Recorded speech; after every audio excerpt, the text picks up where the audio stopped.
जब शुरू हुआ वो रोजमर्रा जैसा ही दिन था, कुछ अलग नहीं था। हर सुबह की तरह मैंने रवि को बस स्टॉप पर छोड़ा। उस दिन मेरे पति धनंजय इंदौर से आने वाले थे। मैं उनका इंतजार कर रही थी। उन्होंने सुबह फोन किया था कि वो भोपाल के लिए निकल रहे हैं।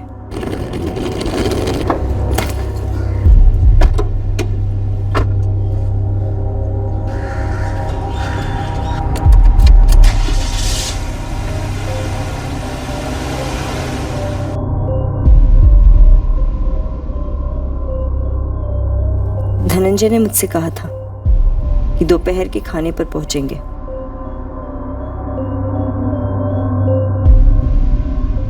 लेकिन जो हमने सोचा था वैसा होने वाला नहीं था।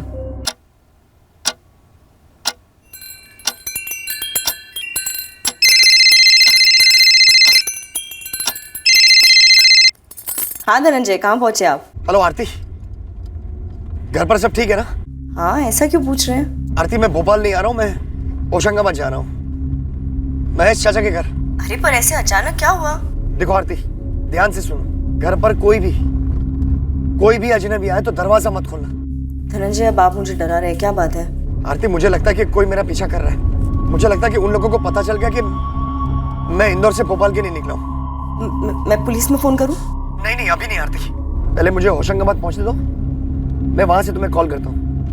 हाँ, और तुम अपना ख्याल रखना और रवि का भी। सुनो और एक बात। Hello Dhananjay, The number you have called is currently switched off. The number you have called is currently switched off.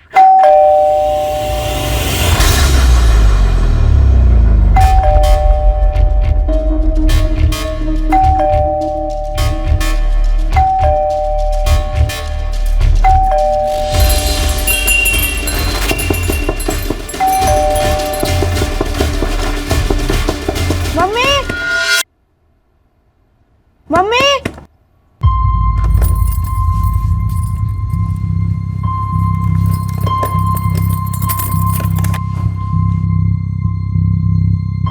Mummy papa आ गए? नहीं, तुम कपड़े बदल लो, मैं खाना परोस देती हूँ। पर पापा ने मुझे प्रॉमिस किया था जब मैं स्कूल से लौटूंगा वो घर पे होंगे। मैं फोन से बात करता हूँ। रवि, फोन याद दो। पापा आज नहीं आ रहे। पर क्यों?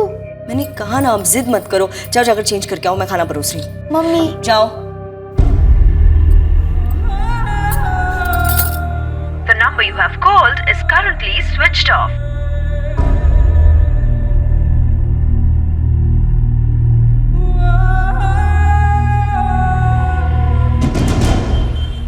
तब से लेकर अब तक उनका फोन बंद आ रहा है।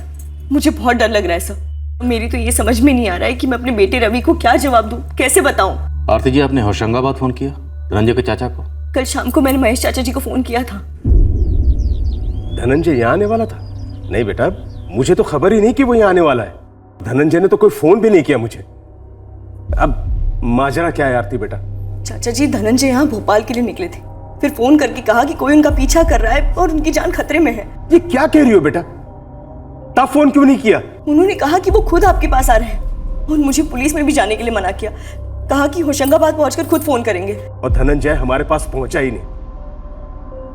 आरती बेटा, तुमने भूपेन से बात की? भूपेन धनंजय का छोटा भाई है, यही भोपाल में रहता है। आपने भूपेन को कांटेक्ट किया? जी किया।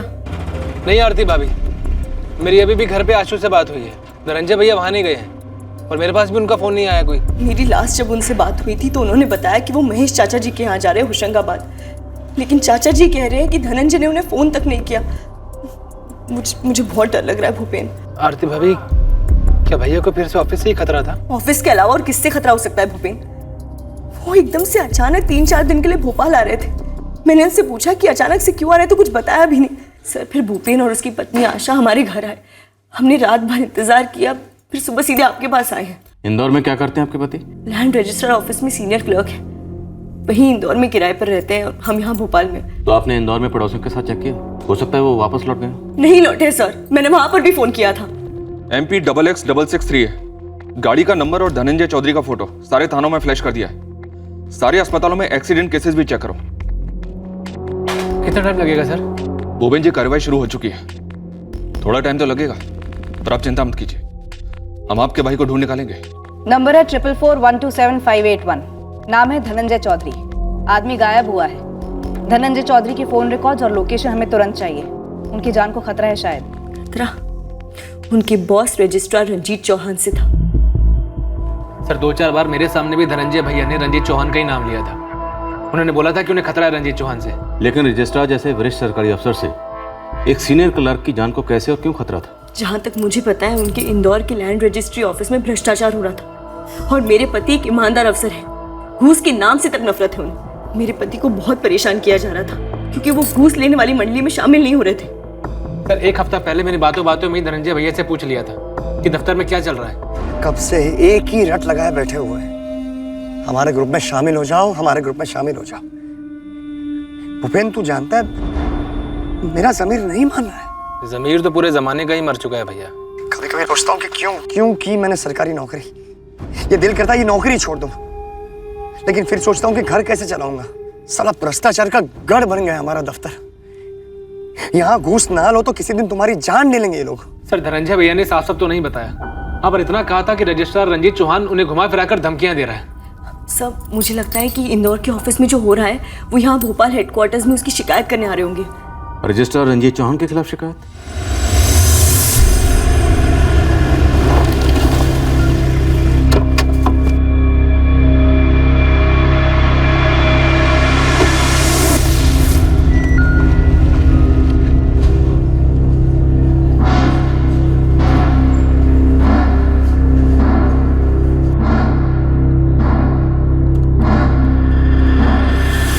सर।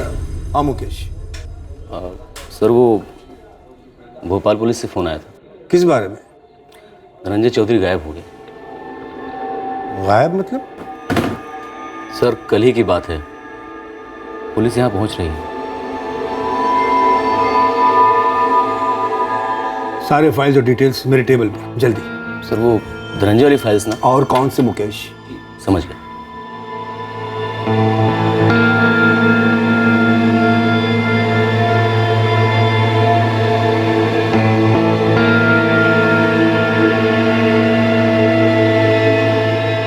सर यहाँ से लेकर पूरे होशंगाबाद हाईवे पर धनंजय चौधरी की गाड़ी कहीं भी स्पॉट नहीं हुई है। अगर कोई धनंजय का पीछा कर रहा था और उसमें कामयाब भी हुआ तो इतनी बड़ी गलती नहीं करता कि धनंजय को ले जाए और उसकी गाड़ी पीछे छोड़ दे। रूट पर जितने भी गैराज हैं सब पर धावा बोलो। पूरी पॉसिबिलिटी है कि गाड़ी वहाँ लाई गई होगी, पुरानी पहचान मिटा के नया जन्म देने के लिए। देखिए, अभी तक अस्पताल से एक भी ऐसा एक्सीडेंटल केस सामने नहीं आया है जो धनंजय चौधरी से मेल खाता, लेकिन हम उन्हें ढूंढ निकालेंगे। हमारे सर इंदौर के लिए रवाना हो गए। मैम प्लीज आप सर से कहिए कि थोड़ा जल्दी करें प्लीज। मैडम वो लोग बहुत खतरनाक हैं। हम भी कम नहीं हैं। आप हम पर पूरा भरोसा रखिए, हम उन्हें ढूंढ निकालेंगे।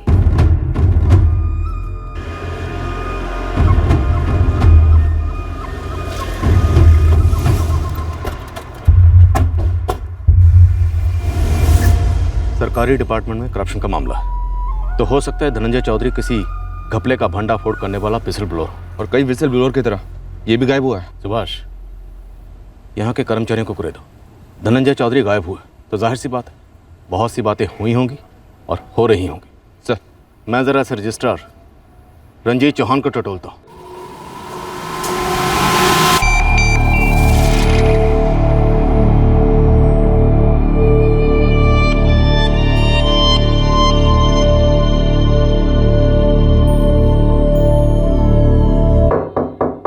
ऑफिसर, सबसे पहले मैं आपको ये क्लियर कर दूं कि धनंजय चौधरी कोई ऑफिशियल छुट्टी पर नहीं था कि वो ऐसे 3-4 दिनों के लिए उठकर भोपाल चला जाए। हमारे लिए वो ऑफिस में एब्सेंट था, कल भी और आज भी एब्सेंट, और यही मौजूदा हकीकत है। हकीकत यह है कि धनंजय चौधरी गायब है, और हकीकत यह भी है कि धनंजय चौधरी की पत्नी आरती और उसके भाई भूपेन चौधरी ने दोनों ने शक की उंगली आप पर उठाई।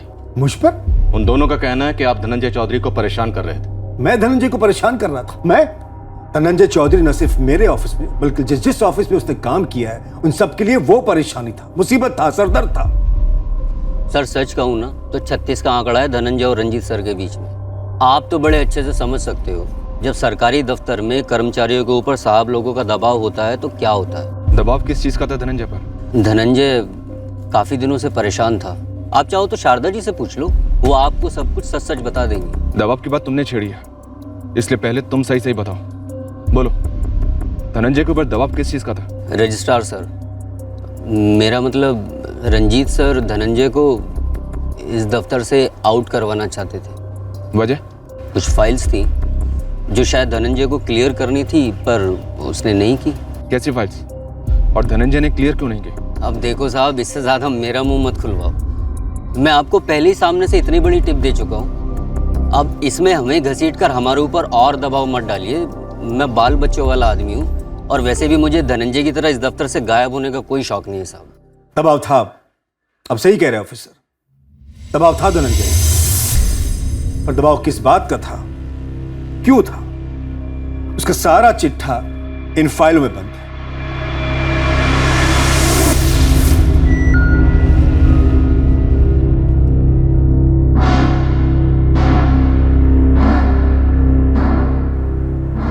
पिछले 4 साल से उसके खिलाफ इंक्वायरी चल रही है, दबाव तो होगा ही।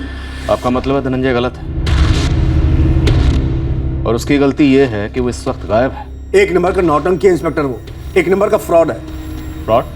जी हाँ, पिछले 4 साल से उसके खिलाफ जो इंक्वायरी चल रही है, अब उसका फैसला होने को, उस फ्रॉड आदमी की सारी काली करतूतें, सारी चोरियां एक्सपोज होने को, धनंजय ना सिर्फ सस्पेंड बल्कि बर्खास्त होने को। और इसलिए धनंजय ये पैंतरा रच रहा है गायब होने का। सहानुभूति हासिल करने का नाटक है या ड्रामा है सर। मुकेश जी सर, ये धनंजय 1 नंबर का कामचोर आदमी, सर से पांव तक भ्रष्ट, और ऊपर से शराब भी पीता है। सर, ये हफ्ते में 2 दिन भी अगर ढंग से काम कर ले तो बहुत बड़ी बात है। धनंजय कल गायब हुए, और हमने अभी तहकीकात शुरू ही की, और यहाँ धनंजय के लिए इतनी सारी फाइलें खुली। फाइलें खुली भी नहीं है इंस्पेक्टर, फाइलें बंद करने का वक्त आ गया।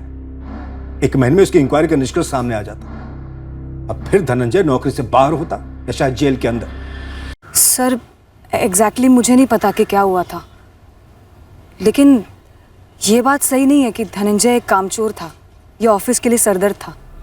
वो अपना काम ठीक से करता था। ये बात मेरी समझ में नहीं आ रही है कि धनंजय का सर्विस रिकॉर्ड क्वेश्चनिंग में क्यों आया, और धनंजय के खिलाफ इंक्वायरी में खुद रंजीत सर इतना इंटरेस्ट क्यों ले रहे थे। हाँ सर, इस इंक्वायरी के कारण हर दूसरे दिन धनंजय को आड़े टेढ़े सवालों का जवाब देना पड़ता। अब भला ऐसे में कोई बंदा अपने काम पर कैसे ध्यान देगा? और जब उसकी खुद की फाइलें खोल रखी थी तो वो अपनी काम की फाइलें क्लोज कैसे करता सर? 2003 से जहाँ जहाँ धनंजय की पोस्टिंग हो रही थी, जबलपुर, ग्वालियर, रीवा, उज्जैन, तब से हर जगह उसका सर्विस रिकॉर्ड निकाला गया था। बाल की खाल निकाल रहे थे ये लोग। 24 घंटे टेंशन में रहता था धनंजय। अब तो ये आलम है कि चाय पीते हुए भी टेंशन होती रहती है। कहीं रंजीत से देख लेंगे तो सीधे मेरी फाइल में नोटिंग कर लेंगे। 5 मिनट की जगह 15 मिनट तक जानबूझकर चाय पी रहा था। शांति रखिए यार, तू साइको होता जा रहा है। तो और क्या होगा यतीन, खाते पीते जागते सोते, यहाँ तक कि हकते वक्त भी लोग सवाल पूछते रहते हैं, तो आदमी नॉर्मल कैसे रह सकता है? ये सवाल कोई मैंने पैदा नहीं किए, और ये इंक्वायरी भी कोई मैंने शुरू नहीं की थी। मैं तो यहाँ 3 साल पहले ट्रांसफर होकर आया हूँ। उससे पहले मैं धनंजय को जानता तक नहीं था। उसकी फाइलें मुझे उज्जैन से फॉरवर्ड की गई थी, जहां वो 2011 और 12 में पोस्टिंग पर था, और ये इंक्वायरी 2010 से चल रही उसके खिलाफ, जब वो जबलपुर में पोस्टिंग पर था। पर धनंजय के सर्विस रिकॉर्ड खंगाले क्यों जा रहे थे? आप खुद ही पढ़ लीजिए हर जगह के रजिस्ट्रार की नोटिंग। धनंजय ने अपनी सर्विस रिकॉर्ड में हेराफेरी की थी, अपने काम में बेहद लापरवाह था, ऑफिस आता ही नहीं था। किस ड्यूटी पे थे धनंजय? ऑफिशियल ड्यूटी पर था सर। कैसी ऑफिशियल ड्यूटी? तुम्हारा काम तो ऑफिस में टेबल पर बैठकर होता है ना, जहां इतना काम पेंडिंग पड़ा है। और तुम कोई फील्ड सुपरवाइजर तो हो नहीं, तो फिर कौन सी ऑफिशियल ड्यूटी कर रहे थे मैं भी तो जानूं। पिछले 3 दिन तुम कहां थे, क्या कर रहे थे, इसकी लिखित रिपोर्ट 10 मिनट के अंदर मेरे टेबल पर चाहिए। ये सफाई लिख कर लाए हो? सर जो लिखा है सच लिखा है सर। ना केवल परसों मुझे लोगों ने बताया, बल्कि मैंने खुद अपनी आंखों से देखा कि तुम शराब पीकर आए थे। आपको कोई गलतफहमी हुई है सर, मैंने शराब नहीं पी थी। ये सब लोग साजिश कर रहे हैं मेरे खिलाफ सर, झूठ बोल रहे हैं सब। जाओ, जो उस दिन हुआ था वो सब सच सच लिख कर लाओ। सरकारी ऑफिस है, तुम्हारे बाप का घर नहीं। सर आप बाप पर मत जाइए सर। ऑफिस में तो तुम ऐसे ही आते हो जैसे तुम्हारे बाप का घर है। इस नौकरी की अहमियत समझो। ऐसी सरकारी नौकरी के लिए लोग अपनी जान तक देने के लिए तैयार रहते हैं, और काम चोरी और चोरी में लगे रहते हो। तुम्हारी औकात नहीं है उस कुर्सी पे बैठने की। औकात की तनख्वाह लेते हो। क्या है ये? इसमें साफ नजर आ रहा है कि तुम्हारे अटेंडेंस रिकॉर्ड में फेरबदल की गई है। नहीं सर, ऐसा बिल्कुल नहीं है, ये असली है। मैं इस कुर्सी पर ना बगीचे में टहलते हुए नहीं पहुंच गया हूं। मुझे मत सिखाओ क्या असली है क्या नकली है। सर मेरी अटेंडेंस अप टू डेट है। क्या खाक अप टू डेट है? तुम्हारा पूरा टेबल पेंडिंग फाइलों से भरा पड़ा है। वो गवाह है, सबूत है कि तुम कितने टाइम अपने टेबल पे बैठते हो। नहीं सर, ऐसा कुछ नहीं है, वो सब फाइलें रखी गई है मेरे टेबल पर। मुझे बदनाम करने की साजिश हो रही है सर। ये स्टैंडर्ड बकवास होती धनंजय की। साजिश हो रही है मेरे खिलाफ मुझे बदनाम करने की। इंस्पेक्टर, इस ऑफिस में आप एक बंदा ऐसा खड़ा कर दीजिए जो ये बोले कि धनंजय बहुत ही मेहनती और ईमानदार कर्मचारी था। एक नहीं मिलेगा आपको। ये धनंजय सबको खटक रहा था। खटकता वो है जो शिद्दत से काम करता है, या वो जो सबके काम में टांग अड़ाता हो? जो काम पे आता ही ना वो क्या खटकेगा? जो बंदा ऑफिस में नजर ही ना आए वो किसी को क्या खटकेगा? सर, धनंजय का इस जॉब पे लगना ही अपने आप में एक झोल है, बहुत बड़ा झोल। धनंजय की फर्जी अपॉइंटमेंट हुई थी, उसी की इंक्वायरी चल रही थी जिसका 1 महीने में निष्कर्ष आना था। और जिस घूस की आप लोग बात कर रहे हो वो घूस उसने मुझे देने की कोशिश की थी, अपनी फाइल दबाने के लिए, अपने आप को इस जॉब से बर्खास्त होने से बचाने के लिए। सर रंजीत सर, तुम आज फिर गायब थे धनंजय। तुमसे खास तौर से कहा था कि तुमसे कुछ सवालों के जवाब चाहिए मुझे। सर आपने क्यों मुझसे 36 का आंकड़ा बनाए रखा है? मैं घर में अकेला कमाने वाला हूँ सर। कमाई काम से होती धनंजय, और काम का और तुम्हारा 36 का आंकड़ा है। रंजीत सर हाथ जोड़ता हूँ आपके, मेरी इंक्वायरी की फाइल किनारे लगा दीजिए सर। सब कुछ आपके हाथ में सर।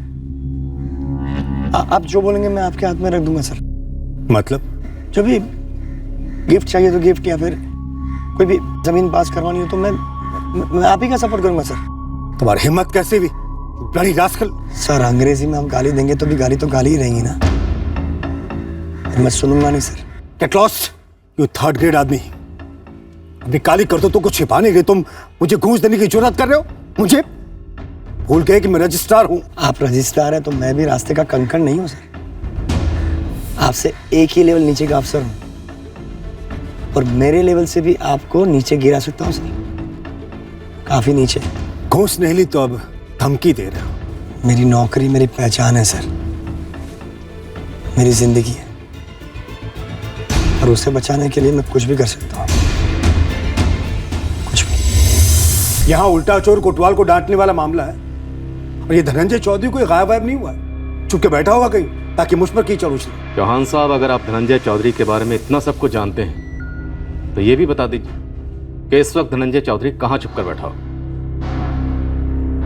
आपका ये सवाल साफ दर्शाता है कि आपको वाकई मुझ पर शक है। शक ना करने की कोई वजह भी तो नहीं है। वजह आपको मिलेगी जबलपुर के रजिस्ट्रार किशोर होलकर से। एक बार बात कीजिए उनसे, आपको पता चलेगा कितना बड़ा फ्रॉड है ये धनंजय चौधरी। जी सर। इस 13 साल की सर्विस में धनंजय चौधरी के खिलाफ छोटे से छोटा मेमो भी इशू हुआ हो वो मुझे चाहिए। जी सर। सर, जबलपुर में तो धनंजय के खिलाफ पुलिस कंप्लेन भी हुई थी। ओह यस, ये कैसे भूल गया मैं। लेकिन ये इंस्पेक्टर तो पहले से मुझ पर शक कर रहा है, तो ये सबूत जबलपुर से मिलने दो। किशोर होलकर जी बोलेंगे तो ज्यादा सही लगेगा। अजीब है सर, धनंजय के कुछ कलीग्स हैं, वो धनंजय की काफी हिमायत कर रहे हैं। उनका कहना है कि धनंजय को वाकई में परेशान किया जा रहा था, और धनंजय का बॉस रंजीत चौहान और उसका मुलाजिम मुकेश, ये दोनों धनंजय की अलग ही तस्वीर पेश कर रहे। एक भ्रष्ट और कामचोर कर्मचारी। धनंजय की कार का क्या स्टेटस है? ट्रेस नहीं हुई है सर। 3 अलग अलग टीम्स ने सारे रूट को 4 बार स्कैन किया। सारे गैरेज और वर्कशॉप वालों की क्वेश्चनिंग भी की गई है सर। धनंजय के फोन की लास्ट लोकेशन क्या थी? सर, इंदौर भोपाल हाईवे पर भोपाल के करीब। उसने आखिरी कॉल अपनी पत्नी आरती को किया था और उसके बाद फोन बंद हुआ, जैसा कि आरती ने हमको बताया। अर्चना, तुम रंजीत चौहान के फोन रिकॉर्ड्स निकलवा, उसका नंबर मैं तुम्हें अभी मैसेज करता हूँ। धनंजय की तरह रंजीत चौहान के बारे में भी मिक्स्ड रिपोर्ट मिल रही, पर जो भी हो, एक बंदा गायब है, मामला गंभीर है।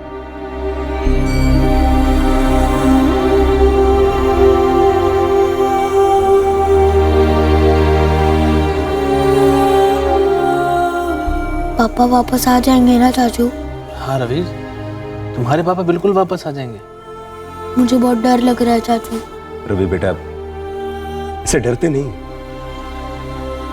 तुम्हारे पापा जल्दी लौट आएंगे। दादाजी, मम्मी कुछ बोल क्यों नहीं रही है? भोपाल सवेरा आपके लिए लेकर आ रहा है एक एक्सक्लूसिव ब्रेकिंग न्यूज। क्यों 2 दिनों से गायब है इंदौर लैंड रजिस्ट्रार ऑफिस का एक सीनियर क्लर्क जो भोपाल के लिए रवाना हुआ था। 2 दिनों से धनंजय चौधरी लापता है। गायब होने से पहले धनंजय ने अपनी पत्नी आरती चौधरी से फोन पर कहा था कि उसकी जान को खतरा है। हमारी टीम इस स्टोरी को ट्रैक करने में लगी हुई है और हमारे सूत्रों से ये पता चला है कि धनंजय ने अपने डिपार्टमेंट में हो रहे अनियंत्रित भ्रष्टाचार का विरोध किया था, जिसके चलते उसे परेशान किया जा रहा था। उसे धमकियां भी मिल रही थी। पूरी संभावना है कि धनंजय शायद किसी बहुत बड़े घोटाले का खुलासा कर भोपाल आ रहा है। देखिए, हमारी इन्वेस्टिगेशन अभी जारी है। इस वक्त हम आपके साथ और कुछ शेयर नहीं कर सकते। सर, सुनने में आया है कि धनंजय चौधरी के गायब होने के इन्वेस्टिगेशन से ज्यादा आप धनंजय के बारे में ही तहकीकात कर रहे हैं। क्या धनंजय एक विसल ब्लोअर था? क्या ये एक और विसल ब्लोअर के ऊपर हमले का केस है? हमने ऐसा कुछ भी नहीं कहा और हम नहीं जानते कि आपको ये न्यूज़ कहां से मिली है। फिलहाल हमारी प्रायोरिटी है धनंजय चौधरी को ढूंढना और वो हम कर रहे हैं। मेरे पति भ्रष्ट है? ये सरासर झूठ है मैडम। देखिए, मैं ज्यादा पढ़ी लिखी नहीं हूँ, सिर्फ 12वीं पास हूँ, लेकिन इतना दावे से कह सकती हूँ कि मेरे पति एक सीधे साधे और ईमानदार कर्मचारी है। ये सारे इल्जाम गलत है। देखिए आरती जी, हमको इल्जाम नहीं लगा रहे। ये खबर हमें इंदौर से मिली है, धनंजय के दफ्तर से। मतलब रजिस्ट्रार रंजीत चौहान से? जी। उस रंजीत चौहान ने गायब करवाया मेरे पति को। मैडम, उससे कहिए कि मेरे पति को सही सलामत घर लौटा दे, भले उन्हें नौकरी से निकाल दे। मैं वादा करती हूँ कि धनंजय उनका भांडा नहीं फोड़ेंगे। हम यहाँ से कहीं दूर जाकर अपनी जिंदगी फिर से शुरू करेंगे। मैडम, उन्हें कहिए कि मेरे पति को घर वापस लौटा दे। मैं और मेरा बच्चा उनके बिना नहीं रह सकते। 2003 में आपके पति ने भूमि विभाग ज्वाइन किया था बतौर क्लर्क। क्या इस ज्वाइनिंग में फर्जी कागजात इस्तेमाल हुए थे? फर्जी? ये क्या पूछ रही हैं आप? किशोर जी, मैं ये जानना चाहता हूँ कि धनंजय चौधरी के अपार्टमेंट के खिलाफ जो इंक्वायरी बैठी थी उसमें कुछ सच्चाई थी या वो सिर्फ धनंजय चौधरी को परेशान करने का पैंतरा था? इंस्पेक्टर अर्जुन, आप भी एक सरकारी मुलाजिम हैं। आप बताइए, एक फर्जी दस्तावेज की इंक्वायरी किस तरह का पैंतरा हो सकती है? धनंजय चौधरी 2010 में यहां जबलपुर में पोस्टिंग पे था, मेरे नीचे। निहायती निकम्मा किस्म का कर्मचारी है। बहुत सारी शिकायतें हैं उसके खिलाफ। मैंने उन सभी जगहों से रिपोर्ट्स मंगवाई जहां जहां उसका ट्रांसफर हुआ था। हर जगह वही कहानी। सब परेशान थे धनंजय से, सरदर्द बना हुआ था वो सबके लिए। सबकी यही राय थी धनंजय चौधरी के बारे में? जी हाँ। तभी मैंने सोचा पता तो करूं कि इतने बड़े सरदर्द को डिपार्टमेंट में लिया कैसे गया। मैंने जड़ में जाने की ठानी। तो किशोर जी, मसले की जड़ क्या थी? इस नौकरी पर धनंजय का अपार्टमेंट? जी हाँ, मैंने उसकी फाइलें बड़ी बारीकी से चेक की।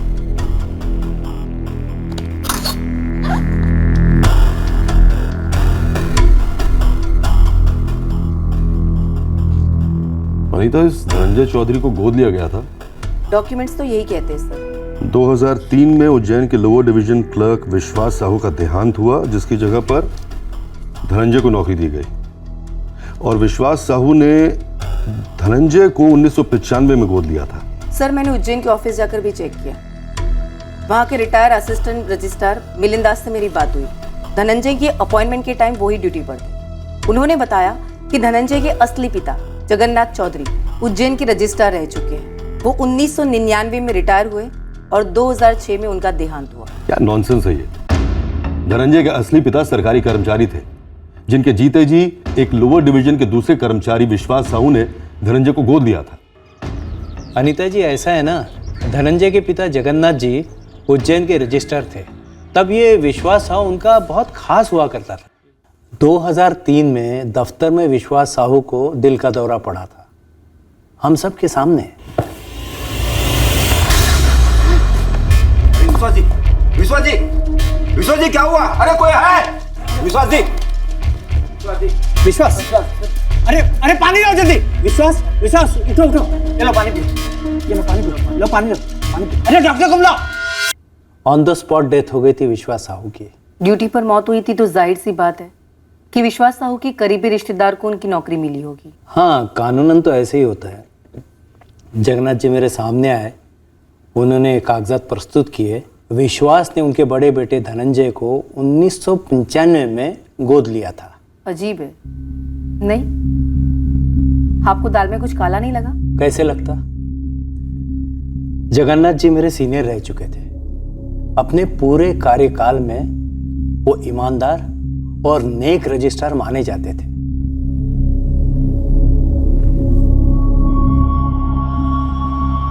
ठीक से चेक कर लीजिए मिलिंद जी। अरे जगन्नाथ जी, आप शर्मिंदा कर रहे हैं। मैं तो बस फॉर्मेलिटी के लिए देख रहा हूँ। आपसे ज्यादा सटीक दस्तावेज में कोई हो ही नहीं सकता। अरे ऐसी बात नहीं है मिलिंद जी, विश्वास मेरे बेटे समान था। अब धनंजय उसके बेटे की तरह डिपार्टमेंट की सेवा करेगा और उसके परिवार की देखरेख भी। धनंजय आपका बेटा है, विश्वास का दत्तक पुत्र है, और मुझे पूरा भरोसा है कि धनंजय डिपार्टमेंट की बढ़िया सेवा करेगा। उसके बाद उमरिया में मेरा ट्रांसफर हुआ, 4 साल बाद मैं रिटायर हुआ। पर बंद किवाड़ खोल रहे हैं आप, माजरा क्या है? मिलिंद जी, विश्वास साहू की वसीयत और धनंजय का दत्तक प्रमाण पत्र, मतलब अडॉप्शन पेपर, ये दोनों दस्तावेज ऑफिशियली रजिस्टर्ड नहीं है। पर ऐसा है कि जगन्नाथ जी की तरफ से जाली दस्तावेज पेश करने की गुंजाइश ही नहीं थी। वो खुद ऐसे करतूतों के सख्त खिलाफ थे। पर खुद की बेटे के मामले में शायद कमजोर पड़ गए हो। हमें धनंजय के पूरे सर्विस रिकॉर्ड में कहीं भी रजिस्टर किए हुए ये डॉक्यूमेंट्स नहीं मिले। अनीता जी, अब मैं क्या कहूँ? पूछने के लिए ना जगन्नाथ जी जिंदा है, ना ही विश्वास साहू रहे। सर, फिर मैंने उज्जैन में विश्वास साहू की पत्नी सावित्री साहू और उनकी बेटी कोमल से बात की। क्या कहा उन्होंने? वो दोनों तो इस बात से बिल्कुल अनजान थे कि विश्वास साहू ने धनंजय को दत्तक लिया था।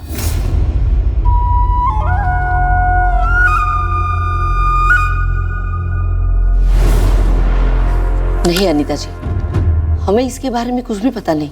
पापा ने हमसे इस बारे में कभी कोई जिक्र नहीं किया कि उन्होंने जगन्नाथ जी के बेटे धनंजय भैया को गोद ले रखा है।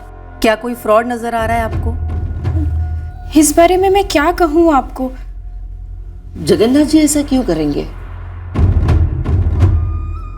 क्या वो ऐसा कर सकते हैं? जगन्नाथ जी खुद चाहे जितने भी सीधे रहे हो अनीता, तो ये डॉक्यूमेंट्स टेढ़े हैं, जाली है, इनकी कोई मान्यता नहीं है। तो नेचुरली धनंजय की अपॉइंटमेंट भी अमान्य है, इनवैलिड है। पूरी तरह से सर। ट्रिब्यूनल के अफसर को मैं जानती हूँ, उनकी भी यही राय है। तब जाकर मैंने एक्शन शुरू कर दिया इंस्पेक्टर साहब, और इसकी वजह थी सिर्फ और सिर्फ धनंजय चौधरी का उपद्रवी बर्ताव। किशोर जी, हम धनंजय का पक्ष भी जानकर रहेंगे, और पहले धनंजय चौधरी हमें मिले तो। लेकिन मैं रंजीत चौहान से 100% सहमत हूँ इंस्पेक्टर साहब। धनंजय चौधरी न सिर्फ किसी ऑफिस के लिए सरदर्द है, बल्कि एक मंजा हुआ फ्रॉड भी है। उज्जैन और जबलपुर में लोगों को सरकारी नौकरी दिलाने का लालच देकर कई बार ठग चुका है। किशोर जी, बड़ी दिलचस्प बात है। धनंजय चौधरी की बुराइयों का पिटारा तभी खुला जब धनंजय चौधरी गायब हो गए। आपका मतलब क्या है इंस्पेक्टर साहब? देखिए, ये एक सरकारी डिपार्टमेंट है, जहां पर एक फ्रॉड कर्मचारी के खिलाफ ऑफिशियल इंक्वायरी चल रही है, वो भी एक अरसे से। और जहां तक धनंजय के लोगों को ठगने का मामला है, तो ऐसी बातें कई बार उछली भी थी, लेकिन सबूत नहीं मिला था, क्योंकि धनंजय सभी से कैश लेता था। और ठगी की पार्टियों में से भी कभी किसने केस नहीं किया? क्यों नहीं किया? जबलपुर में ही रमेश सितोले नाम के एक शख्स ने धनंजय के खिलाफ कंप्लेंट दर्ज की थी। जेल भी जाना पड़ा था धनंजय को। आप गार्डन रोड थाने जाइए, आप ही के पुलिस डिपार्टमेंट के अफसरों की जुबानी सुनिए मेरे डिपार्टमेंट के ऑफिसर की कहानी। सर, ये न्यूज चैनल वाले तो खिचड़ी पकाए जा रहे हैं। और रायता फैलने में टाइम नहीं लगेगा सर। कहीं ऐसा ना हो बाद में पता चले कि सारा ड्रामा धनंजय चौधरी ने खुद ही रचा था, और अभी तक आसार वैसे ही लग रहे। अगर ऐसा हुआ तो मीडिया को ब्रेकिंग न्यूज मिल जाएगी। हमें इस धनंजय चौधरी को जल्द से जल्द ट्रेस करना होगा। सर, पूरी कोशिशों के बावजूद धनंजय की गाड़ी अभी तक ट्रेस नहीं हो पाई है। इस धनंजय के खिलाफ हमें जो मिल रहा है सर, हो सकता है वो सब कुछ हमारी तरफ कोई फेंक रहा हो। पॉसिबल। रंजीत चौहान के फोन रिकॉर्ड्स का क्या? कल तक आ जाएंगे सर। एक बात और है सर, अगर इस धनंजय का पीछा किया जा रहा था तो हो सकता है कि किडनैप किया गया या फिर कुछ और। अब ये रंजीत चौहान खुद तो अपने मेले हाथ करेगा नहीं, इसने किसी और को काम दिया होगा। अपने खबरी काम पर लगा दिए सर। सुभाष, तुम जबलपुर जाओ, वहाँ गार्डन रोड पुलिस स्टेशन में रमेश सितोले ने धनंजय के खिलाफ पुलिस कंप्लेंट दर्ज करवाई थी। किशोर होलकर का कहना है कि रमेश के साथ हुए फ्रॉड के लिए धनंजय को जेल भी हुई थी। वहाँ जाओ और पूरी डिटेल निकलो, पता करते हैं हकीकत क्या है। पता तो चले क्या वाकई धनंजय लोगों को फंसा रहा था या फिर उसे फंसाने के लिए लंबे अरसे से प्लानिंग चल रही थी। अर्चना, तुम उज्जैन पुलिस से कांटेक्ट करो, उनसे कहो कि धनंजय को दत्तक लेने वाले विश्वास साहू की फैमिली से मिले। यहाँ दाल में कुछ तो काला जरूर, और दाल क्या है काला क्या है ये अभी क्लियर नहीं है, पर हो जाएगा। हम दाल में काला ढूंढ रहे थे, धनंजय के अतीत में और उसके आसपास के लोगों के वर्तमान में। पर इससे पहले कि हम इस दाल को चखते, हमारे इस केस की दाल। तकरीबन 3 करोड़ घूस दिए रंजीत चौहान को विजय चावला ने, ये जमीन एने करवाने के लिए। पर जब ये फाइल मेरे पास आई तब मैंने कई सवाल उठाए। शायद इसीलिए मुझे हमेशा के लिए खामोश कर दिया जाएगा। मैं इनके रास्ते का कांटा बन गया हूँ। आरती, मुझे नहीं पता सही क्या है गलत क्या है। मुझे बस इतना पता है कि मैं इस गिरोह का हिस्सा नहीं बन सकता। मुझे मेरे पिताजी से जो सिद्धांत मिले मैं उन पर अमल करता रहूंगा, फिर चाहे जो हो जाए। इतना याद रखना, मैं रहूं या ना रहूं, पर तुम्हारा सर हमेशा फक्र से ऊंचा रहेगा। मैं तुमसे और रवि से हमेशा प्यार करता रहूंगा। तुम्हारा धनंजय। धनंजय को पता था उसे निशाना बनाने वाले, इसलिए वो इंदौर से जान बचाकर घर वापस आ रहे थे।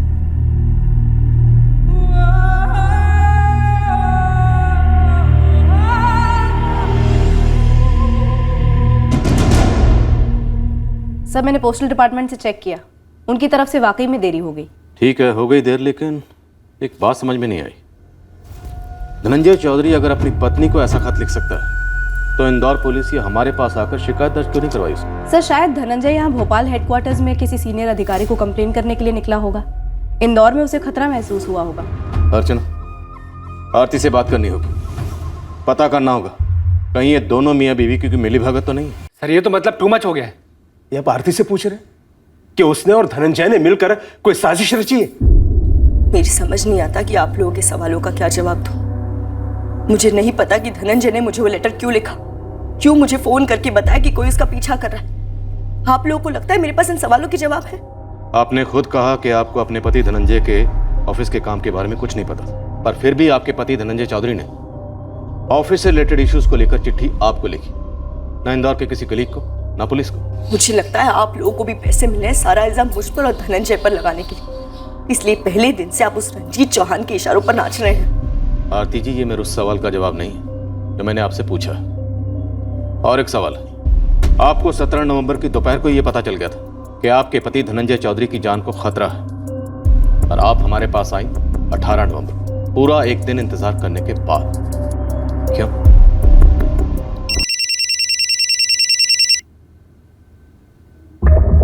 सब इंस्पेक्टर अजय बोल रहा हूँ सर, उज्जैन से। इस जबलपुर वाले किशोर होलकर ने विश्वास साहू की पत्नी के बारे में अधूरी बात बताई थी। ये धनंजय चौधरी को दत्तक लेने वाला मामला उतना भी फर्जी नहीं है सर। पर मैंने अडॉप्शन डॉक्यूमेंट्स खुद देखे, उनकी रजिस्ट्रेशन हुई नहीं थी। ये सच है कि रजिस्ट्रेशन नहीं हुआ, लेकिन विश्वास साहू की पत्नी सावित्री और बेटी कोमल इस अडॉप्शन से नाखुश थी। ये बात झूठ है, उन्होंने खुद मुझे बताया था। साहब जी, अनीता जी ही नहीं बल्कि किसी और से भी हमने ये नहीं कहा कि मेरे पति विश्वास साहू ने धनंजय को गोद लिया ही नहीं होगा। दरअसल सर, पापा के जाने के बाद जगन्नाथ जी ने हम लोगों की बहुत मदद की, और धनंजय भैया भी हम दोनों का बहुत अच्छे से ख्याल रखते हैं। पर आपने जबलपुर से अनीता को साफ कहा था कि ये गोद लेने वाली बात आपको मालूम नहीं थी। ये तो हम अब भी कहते हैं, हमें सचमुच पता नहीं था। लेकिन अगर कोमल के पापा ने धनंजय को गोद लिया भी तो क्या गलत किया? धनंजय है भी तो हमारे बेटे की तरह। ये नौकरी लगने के बाद धनंजय ने हमारी बहुत मदद की। धनंजय और उसके परिवार के कई सारे उपकार हैं हम पर। और सर, पापा के अचानक गुजर जाने के बाद वो जॉब मुझे मिल भी जाती, लेकिन शायद मैं वो जॉब करती भी नहीं। इसलिए पापा ने जो किया वो हमारे हिसाब से सही किया है। और अनीता जी दफ्तर की तरफ से पूछताछ कर रही थी, तो भला हम उन्हें अपने घर की बात क्यों बता दें? और हमने कहा हमें नहीं पता, लेकिन सर इसका मतलब ये नहीं है कि वो डॉक्यूमेंट फर्जी था। सर, विश्वास साहू की मौत अचानक हुई थी 2003 में, पर अडॉप्शन के पेपर तो 1995 के हैं। शायद रजिस्टर न किए हों, पर अडॉप्शन आपसी सहमति से हुआ होगा। पूरा मामला फर्जी है ये कह नहीं सकते। सही कह रहे हो अजय, थैंक यू। अगर रजिस्ट्रेशन फर्जी नहीं है तो हो सकता है धनंजय इतना बड़ा फ्रॉड या चंट ना हो जितना इंक्वायरी वाले बता रहे हैं। हाँ सर, मुझे भी यही फीलिंग आ रही है। पर अगर धनंजय के दिल में कोई चोर नहीं था और उसकी जान को खतरा था खुद अपने डिपार्टमेंट से, तो उसे हमारे पास आना चाहिए। वो नहीं आया।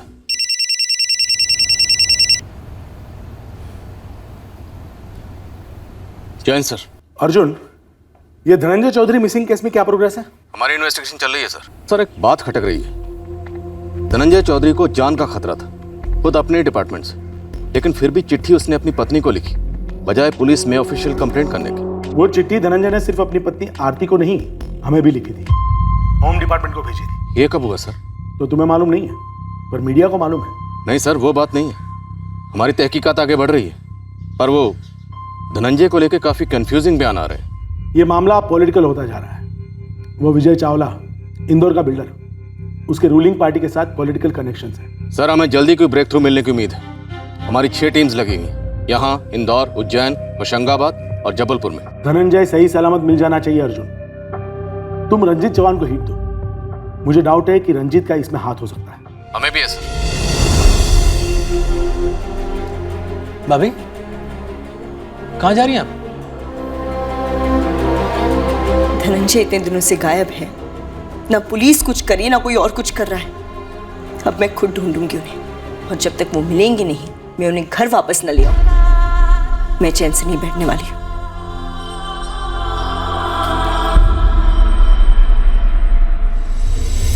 हाँ, ये पूरा मामला फर्जी है।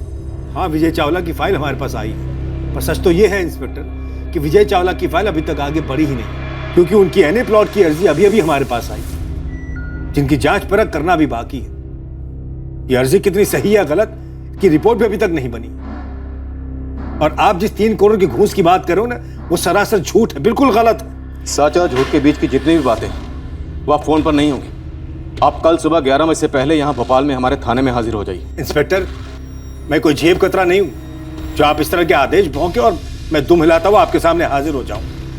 मैं भी आपकी तरह एक वरिष्ठ सरकारी अफसर हूं। हमारे लिए इस वक्त आप सिर्फ एक सस्पेक्ट हैं, जिस पर संगीन इल्जाम है अपने ही दफ्तर के कर्मचारी धनंजय चौधरी को गायब करने का, जिसने इल्जाम लगाया आप पर भ्रष्टाचार का। इल्जाम लगाया कि उसे अपनी जान का खतरा है आपसे। शायद धनंजय चौधरी एक विसल ब्लोअर है। कोई मुझ पर बेबुनियाद लांछन लगाए और आप उसे विसल ब्लोअर और न जाने क्या क्या उपमा दे रहे। कल को आपके खिलाफ मैं होम मिनिस्टर में लेटर लिखूंगा तो क्या आप संदिग्ध हो जाएंगे? ड्रामा नहीं रजिस्ट्रार साहब, चुपचाप आ जाइए, क्योंकि आपके पास और कोई ऑप्शन भी नहीं। सर, ऑफिस में किसी को भी आइडिया नहीं कि धनंजय ने लेटर कब लिखा। मैंने पूछा मुकेश, कब लिखा लेटर? नहीं सर। ये विजय चावला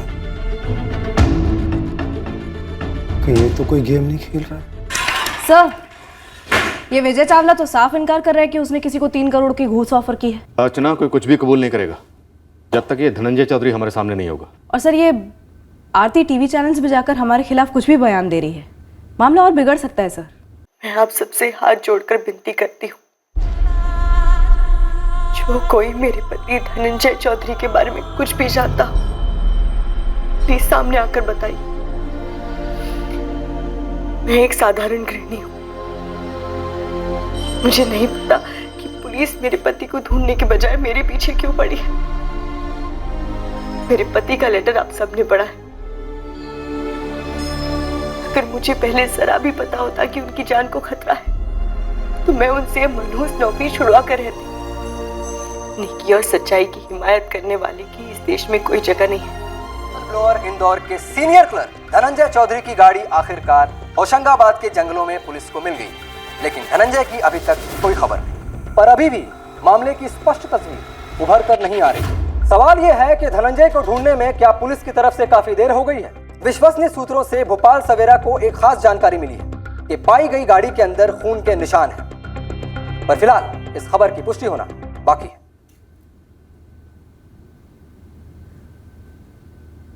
भाभी, आप टेंशन मत लो। पुलिस ने अभी कुछ भी पक्का नहीं कहा है, बस इतना कहा है कि धनंजय भैया की कार मिली है, बस। न्यूज़ वाले कह रहे हैं कि गाड़ी पर खून के निशान मिले। वो क्या है भूपेन? भाभी, वो पुलिस अभी श्योर नहीं है। अब टेंशन मत लो, भैया ठीक होंगे।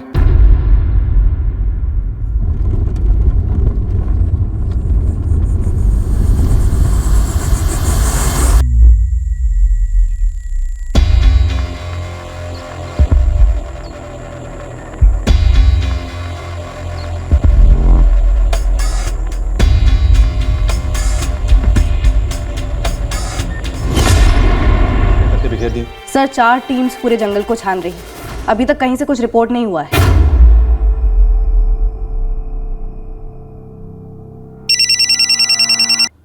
हाँ सुभाष, बोलो। रमेश रतौरी ट्रेस हो गया सर, जिसने धनंजय के खिलाफ केस किया था। रमेश का कहना है कि धनंजय ने उससे 3 लाख रुपए लिए थे कैश, सरकारी नौकरी दिलाने के बहाने। सुभाष, वो तो हम जानते हैं, कुछ नया पता चला? नया ये है सर, ये रमेश सितोले आरती चौधरी का नाम ले रहा है। आरती चौधरी? धनंजय चौधरी की पत्नी? उसका इस फ्रॉड से क्या ताल्लुक है? सर, रमेश का कहना है कि लोगों से पैसा लेकर उनको नौकरी दिलाने के झांसे के इस गेम में आरती धनंजय से ज्यादा एक्टिव थी। और क्या पता चला इस आरती चौधरी के बारे में?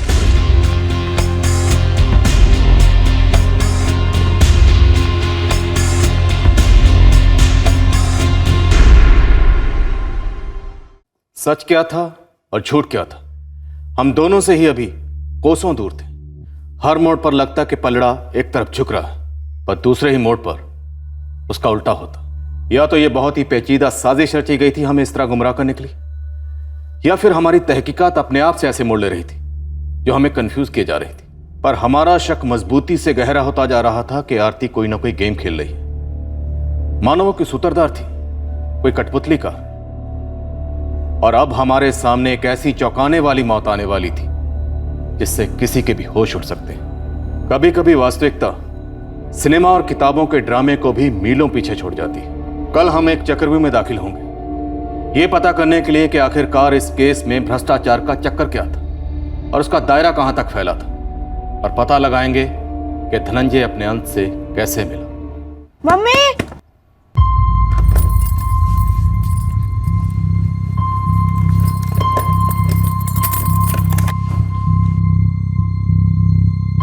मम्मी, पापा आ गए? नहीं, तुम कपड़े बदल लो, मैं खाना परोस देती हूँ। पर पापा ने मुझे प्रॉमिस किया था जब मैं स्कूल से लौटूंगा वो घर पे होंगे। मैं फोन से बात करता हूँ। रवि, फोन याद दो। पापा आज नहीं आ रहे। पर क्यों? मैंने कहा ना, अब जिद मत करो। जाओ जाकर चेंज करके आओ, मैं खाना परोस रही हूँ। ये धनंजय चौधरी कहीं गायब नहीं हुआ होगा, ये फिर से कोई फ्रॉड कर रहा होगा जैसा इसने मेरे साथ किया था। रमेश, तुमने जबलपुर पुलिस से कहा था कि तुम्हारे साथ जो फ्रॉड हुआ उसमें धनंजय के साथ उसकी बीवी आरती भी शामिल थी। जी बिल्कुल थी। हुआ क्या था? साहब, मैं सरकारी नौकरी के लिए हाथ पैर मार रहा था तो मुझे धनंजय टकरा गया। जी धनंजय जी, मतलब 3 लाख मैं कैसे जुटा पाऊंगा? भाई सरकारी नौकरी है रमेश, सरकारी नौकरी आसानी से नहीं मिलती। नीचे से ऊपर तक हर नट बोल्ट को ग्रीस लगाना पड़ता है। तगड़ा जैक लगा मैंने तुम्हारे लिए। और भाई नौकरी मिलने के बाद तो बटर होंगे ना, सरकारी नौकरी है भाई, सोने की खान है। नहीं धनंजय भाई, मैं क्या कह रहा था कि फिर भी 3 लाख बहुत ज़्यादा है। मैं कह रहा कुछ थोड़ा बहुत कम नहीं हो सकता? अबे सबसे मिनिमम पैकेज ऑफर कर रहा हूँ, सोच लो। नहीं दे सकते हो तो ठीक है, जिंदगी में कभी नहीं मिलेगी सरकारी नौकरी। माफ़ करना धनंजय भाई, मुझसे ना हो पाएगा। साहब, एक बात तो मुझे मालूम ही नहीं थी कि जितनी सरकारी नौकरी पाने की तलब मुझको थी उससे दुगनी तलब तो धनंजय को मुझसे पैसा ऐंठने की थी। आरती? हाँ बताता हूँ साहब। धनंजय मुझे बोला कि तुम घर आ जाओ, जो भी बात करनी है हम आमने सामने बैठकर कर लेते हैं। तो साहब मैं उसके घर चला गया। घर गया तो वहाँ धनंजय था ही नहीं सर। चाय लीजिए रमेश जी। हाँ जी। भाभी जी कब तक आएंगे धनंजय जी?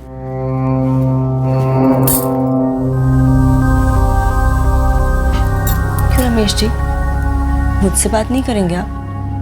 खाती नहीं हूँ मैं। नहीं भाभी जी, ऐसी तो कोई बात नहीं है वो, लेकिन धनंजय जी ने बुलाया था ना, वो पैसे कम करने की बात करनी थी। वो ना दरअसल दफ्तर में अटक गए हैं। तो जी अब क्या करें फिर, मैं फिर आता हूँ, चलता हूँ। आपको जिंदगी भर मलाई खानी है या नहीं? जी भाभी समझा नहीं मैं कुछ। क्या? सरकारी नौकरी ना दुधारू गाय है, मलाई ही मलाई। कुछ 1000 रुपए बचाने के चक्कर में कहीं लाखों की गाय ना गवा बैठो। 3 लाख रुपए हाथ का मैल है इस नौकरी के लिए। कल को जब हर महीने 3-3 लाख मिलेंगे, घर गाड़ी गहने बनेंगे, तो हर पल हमें याद करेंगे आप। रमेश जी, अब तोल मोल भाव ना ही करो और हिम्मत करो। 3 लाख ले आओ, वादा करते हैं जिंदगी जन्नत बना देंगे आपकी। मैं तो बस क्या बताऊं सर। सब कुछ बताओ। इस जन्नत के वादे में सिर्फ नौकरी थी या कुछ और? मालूम हो रहा है इस आरती की अदा पर लुढ़क ही गए थे तुम। नहीं नहीं नहीं मैडम, मैं कमज़ोर ज़रूर पड़ गया था, लेकिन मैंने ऐसा वैसा कुछ भी नहीं होने दिया साहब। हाँ, उस चंट औरत की चिकनी चुपड़ी बातों में आकर धोखा खा गया, दे बैठा 3 लाख रुपए। रमेश सितोले की शिकायत दर्ज करने के बाद ही हमने धनंजय और उसकी पत्नी आरती चौधरी दोनों को गिरफ्तार कर लिया था। अरे सर झूठ बोला ये रमेश सिसोले। मुझे उसने 3 लाख रुपए दिए, तो कोई तो सबूत होगा उसके पास। ऐसे कैसे आपने मान ली उसके बाद? सर देखिए, हम भी सरकारी नौकर है आपकी तरह। सर सुनिए। मैडम, मैंने इस रमेश सितोले का नाम तक नहीं सुना है। आप प्लीज मुझे घर जाने दीजिए, मेरे 4 साल का बेटा अकेला है घर पे। सरकारी नौकरी का झांसा देकर 3 लाख रुपए लूटते वक्त तुझे अपने बच्चे का ख्याल नहीं आया? मैडम, वो झूठ बोल रहा है, लेकिन मेरा रवि सच में घर पे अकेला है। प्लीज मुझे जाने दीजिए। रवि घर पर नहीं है, हमने उसे तेरे देवर भूपेन और उसकी पत्नी के हवाले कर दिया। मैडम रुकिए। लेकिन रमेश सितोले ने धनंजय और उसकी पत्नी आरती चौधरी को पैसे दिए थे, इस बात का मेरे पास कोई सबूत नहीं था। इसी 1 हफ्ते के बाद ही धनंजय और उसकी पत्नी आरती चौधरी की जमानत हो गई। रमेश के अलावा और भी लोग होने चाहिए। कुछ लोग जो धनंजय को जानते हैं, उनका कहना है कि ऐसे काफी लोग थे जिनको धनंजय ने ठगा था। हाँ, हो सकता है, लेकिन सबूत लेकर कोई सामने नहीं आया। और जनरली इस तरह की डीलिंग कैश में होती है जिसका सबूत मिलना मुश्किल होता है, इसे हम लोग ज्यादा कुछ कर नहीं पाए। वो धनंजय और आरती है ना, अव्वल नंबर के ठग है, बहुत पहुंची हुई चीज है। और वो औरत आरती, वो तो जहरीली नागिन है, नागिन। बहुत मुखौटे हैं उसके। आप सबको लगेगा कि भोली भाली औरत है, लेकिन ऐसा कुछ भी नहीं। उसके बाद तुम आरती से मिले? मिला था, वो अपने पैसे मांगने गया। ये लो। अब बता, कौन से पैसे? मैंने जो 3 लाख रुपए दिए थे उसकी बात कर रहा हूँ मैं। अच्छा, उस बहाने से तुमने मेरे कपड़े फाड़े, मेरी इज्जत पर हाथ डाला, मेरी साड़ी उतारने की कोशिश की। कितनी घिनौनी सोच है आपकी रमेश जी। पैसे मांगने के बहाने घर पर आए, और जब घर पर कोई नहीं तो मेरा बलात्कार करने की कोशिश की। धमकाने लगी, बोली बलात्कार का केस ठोक दूंगी। आप लोग भी बच के रहिएगा, वो आपके साथ भी कुछ भी कर सकती है। वो कब क्या खेल खेलेगी किसी को कुछ भी नहीं पता। सर, सिर्फ ब्लड ग्रुप मैच होने से ये साबित नहीं होता कि ये खून धनंजय का ही है, और ये भी साबित नहीं होता कि धनंजय मारा जा चुका है। ऊपर से आप कह रहे थे कि धनंजय संदिग्ध है फ्रॉड का। धनंजय और उसकी बीवी आरती सस्पेक्ट है या विक्टिम, इन दोनों पॉसिबिलिटीज के बीच हम दीवार पे लगी घड़ी के पेंडुलम की तरह झूल रहे। कभी लगता है विक्टिम, कभी लगता है सस्पेक्ट। और ऊपर से होशंगाबाद और उसके आसपास के इलाकों में कोई लाश नहीं मिली अभी तक। आप लोगों को दोनों किस्म के सिग्नल्स मिल रहे हैं, इस धनंजय के बारे में और उसकी वाइफ आरती के बारे में। तो मैं पूरे दावे के साथ तो ये नहीं कह सकता हूँ कि ऐसा ही हुआ होगा, पर हो सकता है कि माजरा कुछ और ही हो। जैसे कि करप्शन, घूसखोरी।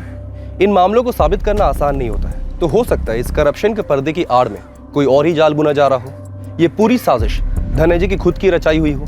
उसने खुद गाड़ी को जंगल ले जाके छोड़ा हो और उस पर खून के दाग छोड़ दिए।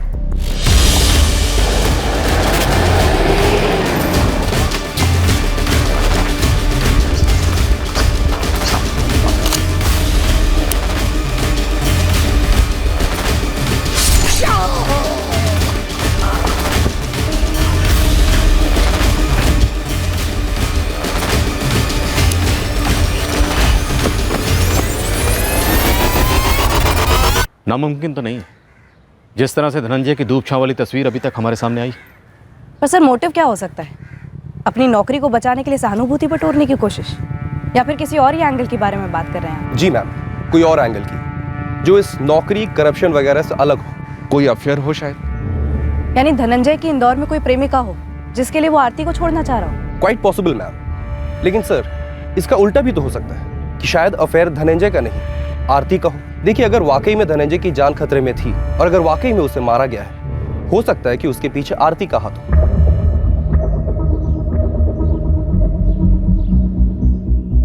एक तरफ जमीनी स्तर पर धनंजय की लाश की खोज चल रही थी, और वाकई में लाश थी भी या नहीं, ये तो आने वाला वक्त ही बताने वाला था। खोजी स्तर पर इस साजिश की हर मुमकिन संभावना को टटोला जा रहा था। हालांकि साजिश क्या थी, ये अभी साफ नहीं था।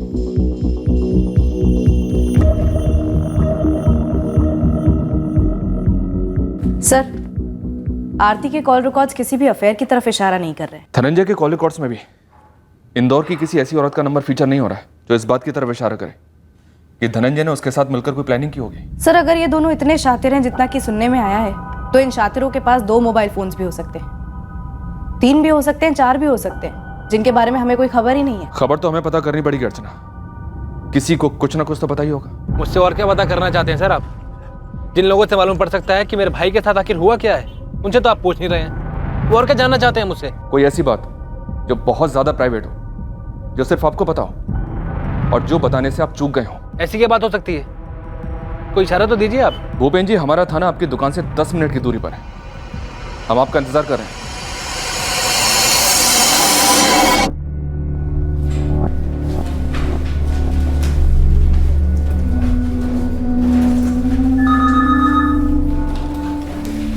क्या ये? मुझे वॉलंटरी रिटायरमेंट लेनी है मुकेश जी। कोई खास वजह? जी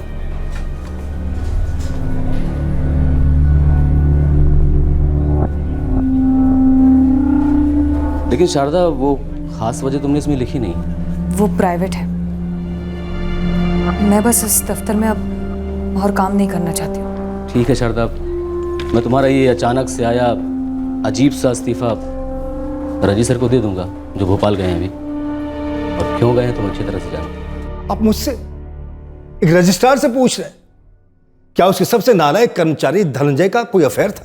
जी, क्योंकि हो सकता है आपके दफ्तर की कोई औरत हो। देखिए, मैं अपने स्टाफ के किसी निजी मामले में दखलंदाजी नहीं करता, और शायद आपकी बात सच है।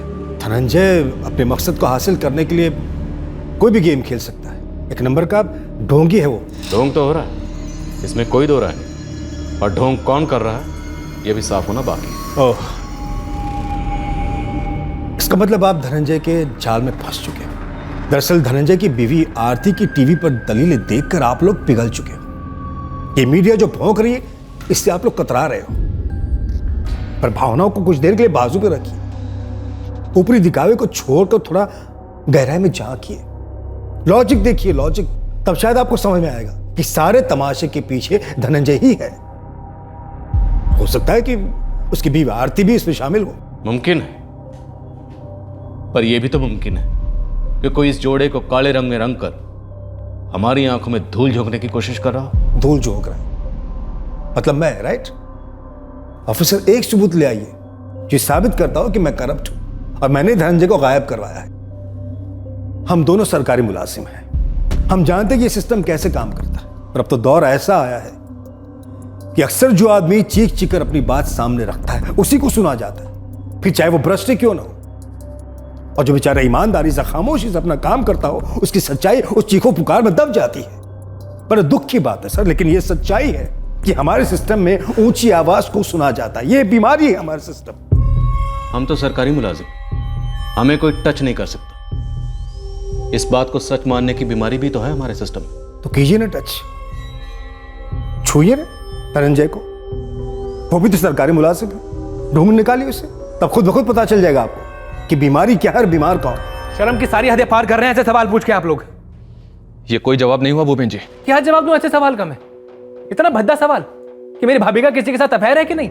बिना तहकीकात किए रंजीत चौहान मेरे भाई के बारे में कुछ भी बोले जा रहा है और आप मान ले रहे हैं, और मेरी भाभी पे कीचड़ उछाले जा रहे हैं। कीचड़ तो उछल चुका है।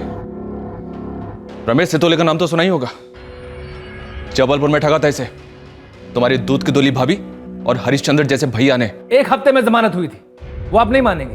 क्यों हुई थी जमानत? क्योंकि इल्जाम फर्जी था। सर मैं आपको बताता हूँ, एक सिस्टमैटिक तरीके से साजिश रची गई है मेरे ईमानदार भाई का नाम खराब करने के लिए, लेकिन वो आप मान नहीं रहे हैं। सर जिंदा नहीं तो कम से कम मेरे भाई की लाश तो ढूंढ के निकालिए। एक औरत के सर पर जो उम्मीद की तलवार लटक रही है उसे गिरने तो दीजिए सर।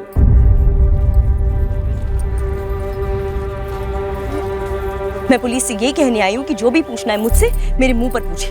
पीछे से उस रमेश सितोले को ले आए मुझ पर कीचड़ उछालने के लिए, वो रमेश जो सालों पहले हमारी जिंदगी में कहर बनकर टूटा था। आरती जी, आपको क्या लगता है कि पुलिस कुछ शक्तिशाली लोगों को बचाने की कोशिश कर रही है? आपको क्या लगता है कि आपके पति धनंजय चौधरी को भ्रष्टाचार की चौखट पे बलि का बकरा बनाया जा रहा है? और क्या हो सकता है? आप मीडिया वाले सब जानते हैं, फाइल पर फाइल खुल रही है, नई फाइलें बन रही है, सिर्फ एक मकसद से, ताकि मुझे और मेरे लाकर कहती कि उस रंजीत चौहान ने मुझे अपने साथ सोने को कहा, मैंने मना कर दिया तो सारी भड़ास मेरे पति पर निकाल दी। जैसे भी होता मेरे पति का पीछा छूट जाता उस रंजीत से, लेकिन मैंने सब कुछ भी किया नहीं किया, समझे आप? सर होशंगाबाद पुलिस को नर्मदा में एक डेड बॉडी मिली है।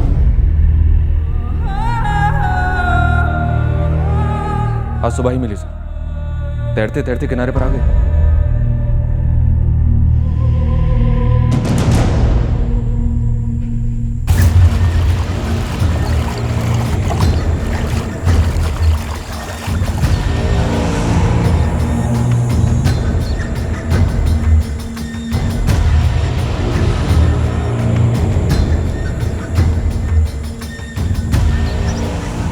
हमें यह अंदाजा था लाश धनंजय चौधरी की हो सकती है। कई दिनों से हमारी टीम जंगलों में सर्च कर रही थी उसे। लाश धनंजय की ही है सागर? धनंजय की हो सकती है सुभाष, ब्लड ग्रुप मैच कर रहा है। और एक डिटेल है जो बवाल खड़ा कर सकती है। क्या? पोस्टमार्टम रिपोर्ट के मुताबिक मौत 4 दिन पहले हुई, यानी 24 नवंबर या 25 नवंबर को। धनंजय 17 नवंबर को गायब हुआ, यानी अगवा करने के बाद 1 हफ्ते तक उसे जिंदा रखा गया था। और मौत कैसे हुई? बॉडी की सारी हड्डियां तोड़ दी गई हैं सुभाष। बहुत ही भयंकर मौत हुई होगी, शायद तड़पा तड़पा कर। इस वक्त बॉडी होशंगाबाद सिविल हॉस्पिटल में।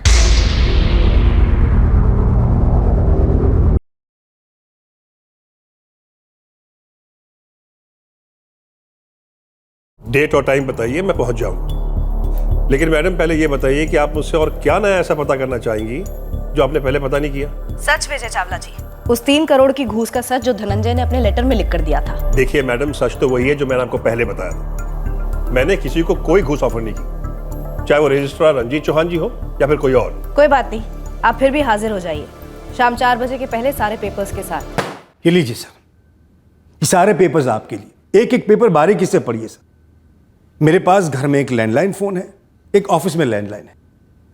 ये 2 मेरे मोबाइल फोन हैं। मेरे दोनों लैंडलाइन फोन और दोनों मोबाइल फोन के नंबर्स रिटर्न में।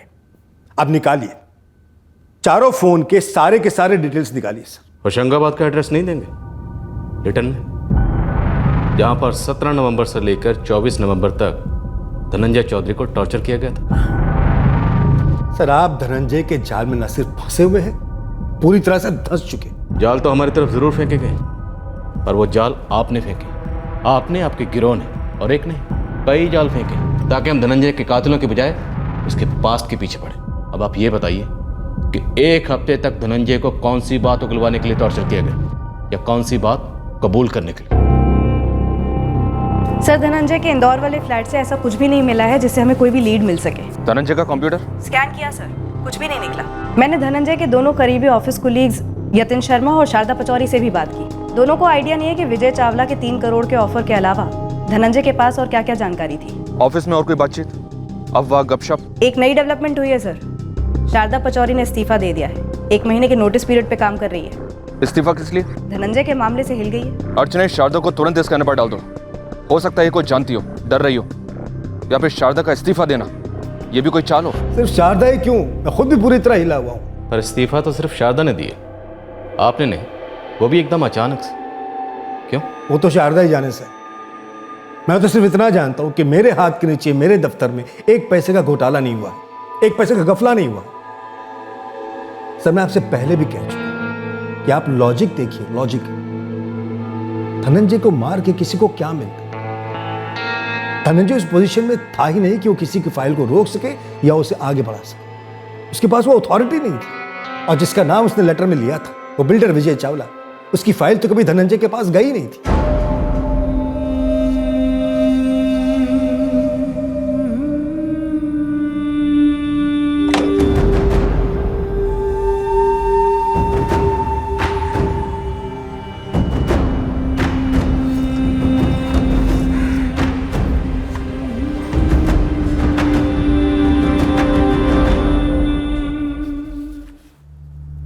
आपने बुलाया सर? हाँ मुकेश, ये एक लेटर की 2 कॉपीज है। एक रजिस्टर्ड पोस्ट करनी है और दूसरी हैंड डिलीवर करनी है।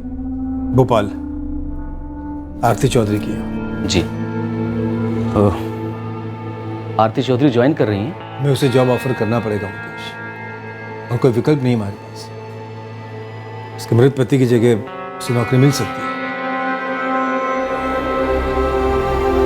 भाभी, जॉब अगर भोपाल में होता तो एक बार ज्वाइन करने की सोच भी सकते थे।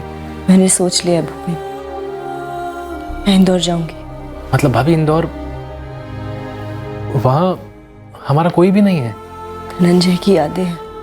आप चाहें तो रवि को हम संभाल लेंगे, आप जाएं। नहीं भूपी, रवि मेरे साथ जाएगा।